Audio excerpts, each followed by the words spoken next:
Sean, just to start with team news, Vitaly Mykolenko, is he fit? Will he be available? I doubt he'll be right for this one. He's got a chance for the next one. It's a risk and reward scenario, and he hasn't trained, so therefore I doubt he'll make this one. What thoughts then do you have this week on how to cope without him? Could Dwight McNeil fill in at left back? Would you switch? Yeah, we'll look at change of shape as well as a change of personnel, and find the best way possible. Obviously, we've lost our fullbacks, unfortunately. But like I say, Miko's close, but it's just whether we take a gamble on that with only one to go, of course. And did Dominic Calvert-Lewin avoid any damage to his groin last weekend? Hopefully, he's had a few down days, and it's looking more promising. So he'll be with us again tomorrow. He will be in the squad. Yeah, well, he'll be with us training tomorrow. Obviously, with 2 days previous. So, but he's come through the last couple of days well. Obviously, when you look back at the City game, do you take that in isolation and reflect on the positives that there were, particularly in the first half hour against City, but also as well looking back at the games and the performances against Leicester and against Brighton? Yeah, I think the continuation of the performance level. I mean, it was one of them strange games. Although, don't get me wrong, City have just shown again last night up their prowess. I think it's one of them strange. Even people talk about the XG of games, and I think we were way in advance of theirs, which suggests we at least had a threat. Now, on the day they're too strong, they're too bad. They find key moments because they're a top side, and I said that afterwards. But I don't think it reflected on the feel of the form of us. I think Leicester was a good performance. Brighton was obviously a very good performance. But I thought there was a performance there against the top side in Man City. They're so effective. They find ways of scoring, which they did. But a lot of that was good even when we changed the shape. So there was a lot of good energy. There was a lot of good belief in trying to get back in the game.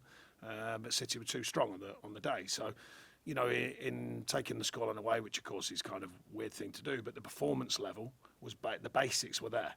The glue that holds a team together, the will and the demand to keep going, to keep pushing, to score goals and keep being affected. I was pleased with that against, as I said, an absolutely top side. I think they're proving that again. So do you sense that City game hasn't taken too much out of the lads? No, I don't think so. I mean, we spoke about it afterwards, and the main thing for me was the belief in the group, and now they continue to play and how they continue to go after the game. And that resilience, if you like, within a performance, and that's important over the next 2 games, that's for sure. Does it make much difference that you play before Forest, before Leeds, before Leicester this weekend? A win ensures at the very least destiny remains in your own hands. At the same time, it puts pressure on others to match you. You could be safe Monday. Yeah, well, it's the way the fixtures are thrown about, by the Premier League. That's the way it goes on Sky, the TV. It's fair to say I think there's a balanced view. Everyone in the Premier League wants the money that comes in from the TV rights. Well, therefore, if they change the schedule, that's the way it goes. You just have to go with it. That's it. At the same time as well, there's also that pressure that if you don't get the win, it gives others another major incentive to be able to go above you. Well, like I say, you can look at it either way. You can dress it up. I've been on either side of it. Last club, this club. When you feel that the result, the game is the right day, the wrong day. That's just the way it goes. At the end of the day, the schedule's what it is. You have to deal with it. So how dangerous is an opponent like Wolves, particularly as they've obviously secured safety now and don't have that much to play for, but at the same time, they can play a relaxed kind of brand. They don't have that pressure on them. Yeah, I mean, look, you never know. Of course, the complexities of the beginning and the end of the season. If you notice, there's often odd results and strange results where at one end of the season, the beginning end, people are finding their way back into it after a break, and then the other end is, like you said, there's some anomalies about the mentality. The same rule applies. We can't overthink them. They've got their own reason for doing whatever they do, whatever they choose to do, whether they're relaxed, whether they're not relaxed, and all that kind of business. But we can't guarantee that. All we can do is remind the players they're a good side. They've done well under a change of manager overall over the season. They have conceded goals. They've scored some goals. And they've found their way to get to the points they're on. So we always make the players aware of the opposition. They should know a lot about these opposition now anyway in the Premier League. But we always make them well aware. And yet again, we've got to continue the way that we're going about it, because it's been, as I said, I think the form and the feel of the group has been good in the last 3 games. And I think that's important going into the next 2. But the next one being the most important, which is Wolves, of course. And just aside from the football, Sean, I appreciate, obviously, the focus is staying in the Premier League, but also there's further reports about investment in the club and a possible takeover as well. I just wonder how you're being kept up to date and how much you're being kept up to date with what's going on behind the scenes and how it's impacting on forward planning as well. Yeah, I don't need to be kept up to date with anything at this stage. Mr. Michu went out a while ago and said he was looking for further investment. That's the way it is. I don't need to know anything until I need to know it. And at the moment, I don't need to. Thanks, Vinny. We'll go to Fraser. Just in terms of after that City game, do you have to do anything in terms of talking to the players to give them any sort of a mental reset at all?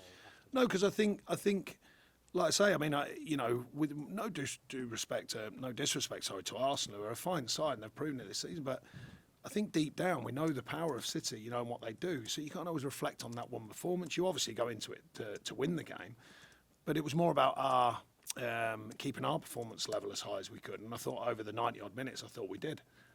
Against a top side, they find moments, they find big moments. That's what they do, City, and they've done it again last night. We all saw that, the way they can control games in different ways, the way they can play in different ways. They're a top outfit, as simple as that. And not only the 11 they put out, you look around at the bench, it never gets any weaker. It's always a strong outfit, and they're proving that once again this season. So I think it's a different measure against them sides, and not in a negative way remotely. It's just to say, look, these apply all the relevant habits, not just being good players, all the habits. And we've come some way about doing that, and now it's about our habits and taking on the next two games against different opposition. Still tricky opposition, all Premier League games are.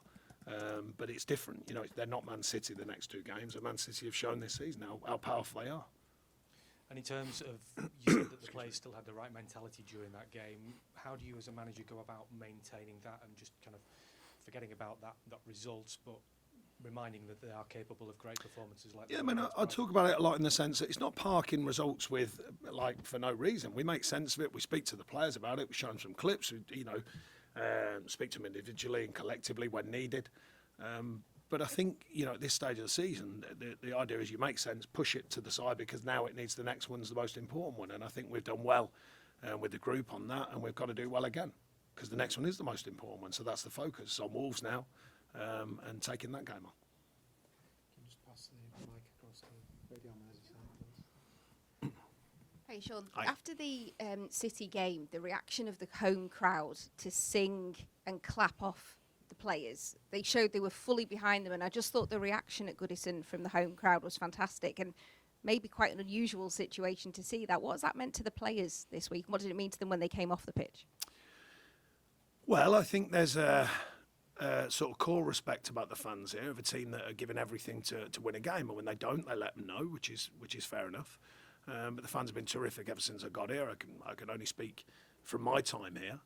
They've backed everything we're attempting to do. They continue to do so, and when they see a team giving everything, and I think they saw a top-class side in Man City doing what they do, but they saw a team giving everything to take that game on, to try and get something from the game, to keep right the way to the final whistle. The energy, the commitment to the cause, I thought was really obvious and really apparent. You don't get a win, but the performance is there for the fans to grip hold of, and I think we want to give them that. We want to give them that. We want to give them wins, of course. We want to give them a team that can give everything. And I thought that was on show, just against the top-class opposition who've proved that all season.